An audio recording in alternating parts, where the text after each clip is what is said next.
This is Reggie. He came to us as, believe it or not, his 10th home. It was aggressive, reactive, untrustworthy, and in 4 weeks I completely transformed his behavior. If you think your dog's problems are unfixable, watch this. So the unfortunate thing about Reggie was he was just massively misunderstood. He had a significant amount of homes, and unfortunately the behaviors that he was rehearsing in those homes became reinforced. So every single time he showed signs of aggression, every single time he bit someone, he basically got to reinforce and do the behavior. And of course, unfortunately, it was then spread across multiple different people, meaning that that behavior was quite heavily ingrained. Reggie was also a massive resource guarder. He would resource guard space, he'd resource guard food, he resource guarded his crate. There wasn't anything that I don't think this dog tried to resource guard. Reggie had a terrible upbringing. There was moments where in one of his homes he was actually left outside in the rain in a crate. He was basically just left to fend for himself, and he really just wasn't a very overly confident dog. I would actually say that he was quite nervous, anxious a lot of the time, and didn't realistically have much of a backbone. In terms of Reggie's issues, it's actually quite a long list. The biggest one, and probably the umbrella for everything else underneath, was his human aggression. The resource guarding, which was made worse by the aggression. He was actually quite dog reactive as well, in the sense of he didn't necessarily have a lot of socialization and exposure, and he didn't know how to properly interact around other dogs. I actually remember the first time that his previous owners dropped him off with me. He ran straight up to my spaniel Sid, really cocky and, you know, pushing his chest out as if he was like the cock of the north. He was territorial aggressive, especially around his crate. I actually have some footage of his previous home whereby his previous owners, the partner, couldn't even get through to the other room or even go upstairs because Reggie would guard that space. And this was very prominent even when I then translated him into our home. As soon as you went to go and put him into his crate, he would fly on in there and he would start to resource guard that space. Recall was very, very hit or miss, and it was always on his terms. He steamed like an absolute trucker on the lead, and there was very low handler trust. Literally just brushing past him was a big thing for him. He had a crazy obsession with balls and sticks and stones, pretty much anything that he could find out and about on a walk, to be honest. And a massive one was he was overweight due to him not being able to get a lot of exercise or breed fulfillment. And linking in with a lot of the previous ones that I mentioned there, he was quite self-employed on walks, and he would genuinely just go off and do his own thing and not realistically pay his owners that much of an attention. Due to Reggie's behavior, it made life very, very difficult. He was the controller of pretty much whatever his previous owners were allowed to do with him, because they simply were treading on eggshells every single time that they were around him. They weren't able to leave the room. His owners would have had to get up at 4 o'clock in the morning to take him out for a walk so that they didn't see anyone and to avoid him from rehearsing some of these problem behaviors. His behaviors unfortunately made everyone else's lives around him very, very small due to his aggression, his resource guarding, and so much more. This of course made things very difficult and very hard, and at some point very, very draining. And the worst thing was he was a complete liability. You just could not trust this dog around anyone, even other dogs on or off lead. And you definitely could not relax in your own home either. He was just very, very unpredictable. I would say we started to see a significant shift with Reggie from the very beginning. Now, there's going to be a lot of you sat there thinking, you know, I actually feel quite sorry for this dog. He's not had it great. He's really not been brought up very well, and he's actually to a degree been abused. Now, there's also going to be a lot of you out there that's going to want to probably, if you were to work with a dog like this, or if you were to take a dog like this into your home, probably treat them with lots and lots of cuddles and kisses and, you know, give them absolutely everything that they could ever dream for, which to a degree is absolutely fine, but there is a really important message to be taken away here. Just because a dog has gone through a significant amount of stress and overwhelm, abuse, whatever that might be, that does not mean that we should divert away from how we go about addressing situations and scenarios. It is very important that we teach a dog what is acceptable and what is unacceptable Reggie could not go through life understanding that aggression was his way of dealing with how he felt. So we needed to make sure that this was something that was implemented into his training. Without clarity and communication and actual means of you being able to tell your dog what is right and what is wrong, chances are you're going to have a dog that's not going to have a very strong backbone. And it is crucial that we have a dog that is able to have a backbone, because if not, they're not going to be very resilient and they're going to struggle in a lot of situations and scenarios. So within the first few weeks, we started to see significant change. And the reasoning for that was because I was just not allowing Reggie to get away with the behaviors that he previously has done. I gave him something that he's probably never ever had before, and that was true boundaries. So within the first few weeks, Reggie was already becoming a different dog. He was fully off lead. He actually settled. I could start to actually trust him. And the aggression, it just pretty much started to fizzle away, and so did the resource guarding and even his reactivity to dogs. Now, when I mention about the implementation of boundaries, probably a lot of you are sat there and you're thinking to yourselves, oh, I bet he just,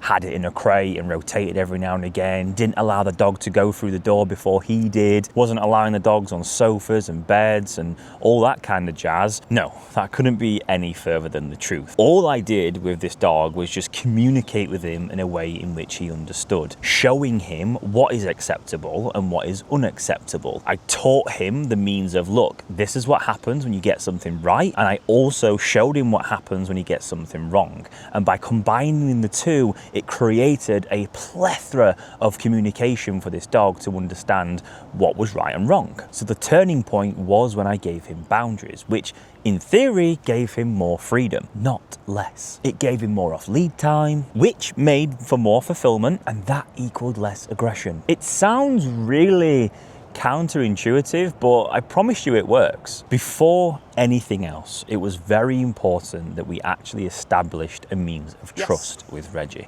Remember, this dog has been passed from pillar to post. He doesn't trust people at this point. So it was very, very important for me to establish that from the very, very beginning. And I can probably say that this goes for a lot of you out there with your dogs. If you don't actually have a solidified, consistent relationship with your dogs, you haven't built up that trust, and you're just trying to jump straight into training, you're probably not going to get anywhere. So it's really important that you establish, first of all, that dog actually shows an amount of intrinsic motivation to want to work with you in the first place. So when I actually established that foundation of trust, I could actually get going. So I'm going to walk you through the process that I did in order to transform Reggie and his behaviors. As I just mentioned there, the first thing that we needed to establish was relationship, building a calm, consistent relationship with him first of all, so that he could actually trust me and instill that trust into me in order to help him navigate through the world around him. Next came feedback, actually being able to communicate with him in the first instance. Like I mentioned before, being able to actually tell a dog no and tell a dog yes. I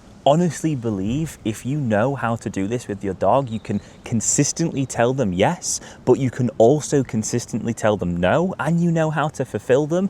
They are the three main things that you probably only need in order to have a happy, well-rounded dog. The fact that Reggie had gone through majority of his life always being told yes, or just being pussyfooted around him due to his behaviors, that was a clear indication that I could see that from the very beginning. The one thing that I genuinely believe saved this dog's life, and was the thing that stopped him from being euthanized by his previous owners, was the use of the e-collar. Actually being able to communicate with Reggie off lead in a way in which it was safe, reliable, and consistent was the biggest thing for this dog, and what massively opened up his world. Obviously, there was a borderline small element of recall, and he understood it to a degree. However, he'd rehearsed and reinforced the means of being able to run over to other dogs, run over and find something in some grass, or just ignore his recall altogether. So it was very important for me to build a consistent, reliable recall so that I could just massively open up the world around him. And of course, he's a working spaniel. He needs fulfillment. Without it, he's just going to go self-employed. And when a dog goes self-employed, they're gonna start to pinpoint problem behaviors that they find fun and enjoyable because it releases dopamine. One of the interesting things about Reggie is he is genuinely one of the most driven dogs I have ever met. Like, this dog could literally drag a tree trunk out of the water onto the shore, and he didn't even break a sweat. So with that comes obviously the outlet for the aggression. There just was none of it. He was so pent up and literally like a coiled spring ready to burst that every single time he was able to rehearse this behavior, he got a massive kick out of it. So I needed to make sure that I prioritized fulfillment, getting him off lead, and then combining the two. And that was genuinely the recipe for giving him the best life ever. And here's the thing, because I prioritized that and I focused more on what the dog actually needed, and I didn't mess around with all the things like lead walking and so on and so forth, weirdly what happened was he just got it. He just understood the concepts of what I wanted from him from walking on a lead. Yeah, obviously I needed to do some training here and there, but there wasn't any initial kind of push for him to want to pull on the lead or any intrinsic desire to want him to do it in the first place, because I was tapping into his needs. The next thing that drastically changed Reggie's life was the implementation of boundaries in the home. I had this dog on a lead all the time. There was not one given moment that I did not allow for this dog to be off lead in the home. Obviously, you know, when he's in his crate and so on, but any single time that this dog was outside the crate, he was on a lead.